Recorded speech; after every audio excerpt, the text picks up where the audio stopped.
গরম গরম ঝুরঝুরে সাদা ভাত আর তার সঙ্গে গোটা গোটা বেগুনের ঝাল। আজকের রেসিপিটা সম্পূর্ণ নিরামিষ। নমস্কার, আমি তুইনা। চলো তাহলে আজকের রেসিপিটা দেখে নেওয়া যাক। প্রথমেই দু ধরনের মশলা বানিয়ে নেবো। এখানে নিয়েছি কাজু আর মগজ, অল্প জল দিয়ে কিছুক্ষণের জন্য ভিজতে দিয়ে দেবো।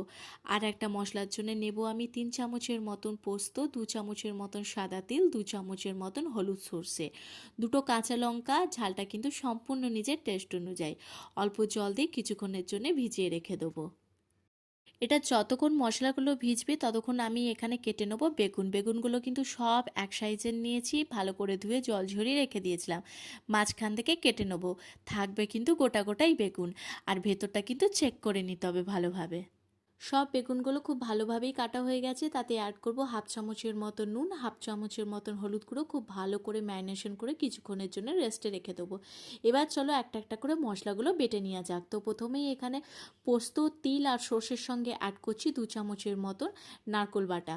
আর তার সঙ্গে একটা দুটো কাঁচা লঙ্কা দিয়ে খুব ভালোভাবে বেটে নেবো।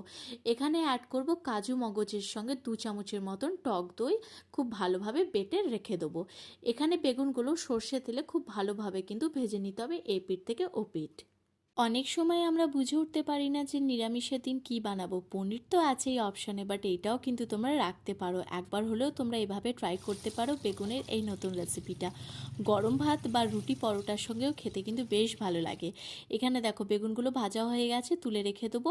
সেই তেলেই অ্যাড করব কালো জিরে ফোড়নে আর দুটো শুকনো লঙ্কা। ফোড়নটাকে খুব ভালো করে ভেজে নিতে হবে। তাতে অ্যাড করে দেবো অল্প হলুদ গুঁড়ো আর স্বাদ অনুযায়ী নুন দিয়ে খুব ভালো করে মশলাটাকে মিশিয়ে নিতে হবে।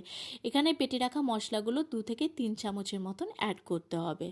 প্রথমে আমি পোস্ত সর্ষে মশলাটাকে অ্যাড করলাম 3 চামচের মতন, খুব ভালো করে মিশিয়ে নেবো। দেন অ্যাড করব আমি কাজু মগজ বাটাটা 2 চামচের মতন। খুব ভালোভাবে কিন্তু গ্যাসের ফ্লেমটাকে লোতে রেখে একসাথে খুব ভালো করে মিশিয়ে নিতে হবে।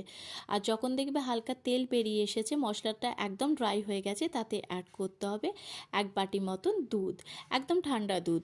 দুধটাকে দিয়ে খুব ভালোভাবে কিন্তু একসাথে মিশিয়ে নিতে হবে। যখন খুব ভালোভাবে ফুটে যাবে, তাতে অ্যাড করে দেবো ভেজে রাখা বেগুনগুলো। রেসিপিটা দেখতেও যেমন, খেতেও কিন্তু তার থেকে 4 গুণ বেশি ভালো। আচ্ছা, এখানে ঝালটা কিন্তু সম্পূর্ণ নিজের ওপর। আমি কটা কাঁচা লঙ্কা ওপর থেকে অ্যাড করলাম। ঢাকনা দিয়ে খুব ভালোভাবে ফুটিয়ে নিতে হবে, যাতে বেগুন আর মশলা সব কিছু একসাথে মিশে যায়।